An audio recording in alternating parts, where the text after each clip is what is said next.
नमस्कार, मैं नियाज खान और आप देख रहे हैं एनएमएफ न्यूज। साल 2019 का लोकसभा चुनाव आपको याद होगा। राहुल गांधी ने एक नारा दिया था, चौकीदार चोर है। राहुल गांधी ने सोचा था कि इस नारे के साथ वो प्रधानमंत्री मोदी को घेर लेंगे, लेकिन राहुल गांधी का ये नारा कांग्रेस के लिए काल बन गया था, क्योंकि बीजेपी नेताओं से लेकर सभी मोदी समर्थकों ने अपने नाम के आगे मैं भी चौकीदार जोड़ लिया था।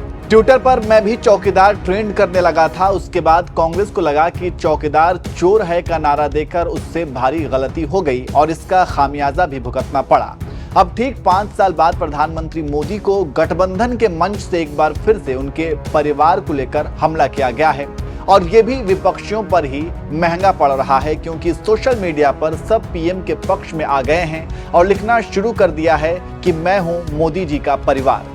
एक बार फिर से अब विपक्ष को लग रहा है कि मोदी पर हमला करना उसे महंगा पड़ गया है और उन्होंने अपने ही पैरों पर कुल्हाड़ी मार ली है। इसके अलावा राहुल गांधी ने रोजगार के मुद्दे पर प्रधानमंत्री मोदी पर हमला बोला है और मोदी को झूठा बताते हुए उनकी नीयत पर ही सवाल खड़े कर दिए हैं। चलिए पहले आपको वो पोस्ट पढ़कर सुना देते हैं कि राहुल गांधी ने क्या कुछ लिखा। राहुल गांधी ने लिखा कि देश के युवाओं, एक बात नोट कर लो, नरेंद्र मोदी की नीयत ही रोजगार देने की नहीं है। नए पद निकालना तो दूर, वह केंद्र सरकार के खाली पड़े पदों पर भी कुंडली मारकर बैठे हैं। अगर संसद में पेश किए गए केंद्र सरकार के आंकड़ों की माने तो 78 विभागों में 9,64,000 पद खाली हैं।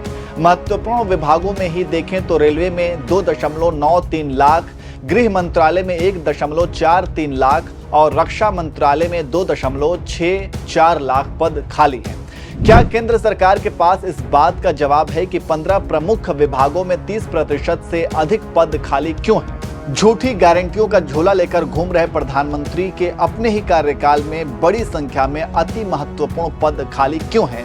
अस्थायी नौकरी देने को बोझ मानने वाली भाजपा सरकार लगातार संविदा व्यवस्था को बढ़ावा दे रही है, जहां ना सुरक्षा है और ना सम्मान।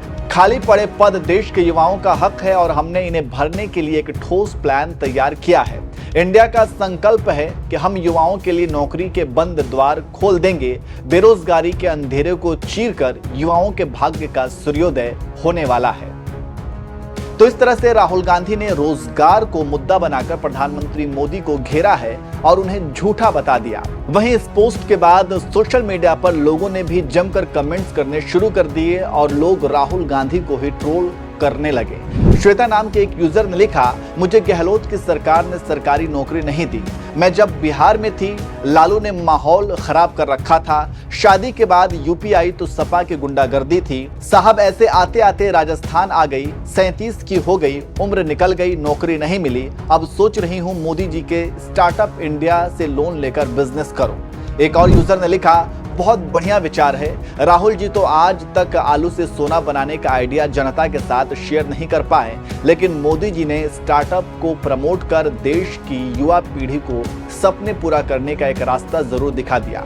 एक यूजर ने तंजिया अंदाज में लिखा, जमीन लेकर नौकरी किसी को बेचे तो नहीं ना। अजय कुमार नाम के यूजर ने कमेंट किया, कांग्रेस की नियत और नीति, नियत आराम और हराम का खाना, नीति भ्रष्टाचार और अत्याचार करना। वहीं भाजपा की नियत और नीति, नियत भारत और भारतीयों की सुरक्षा, नीति सबका साथ सबका विकास।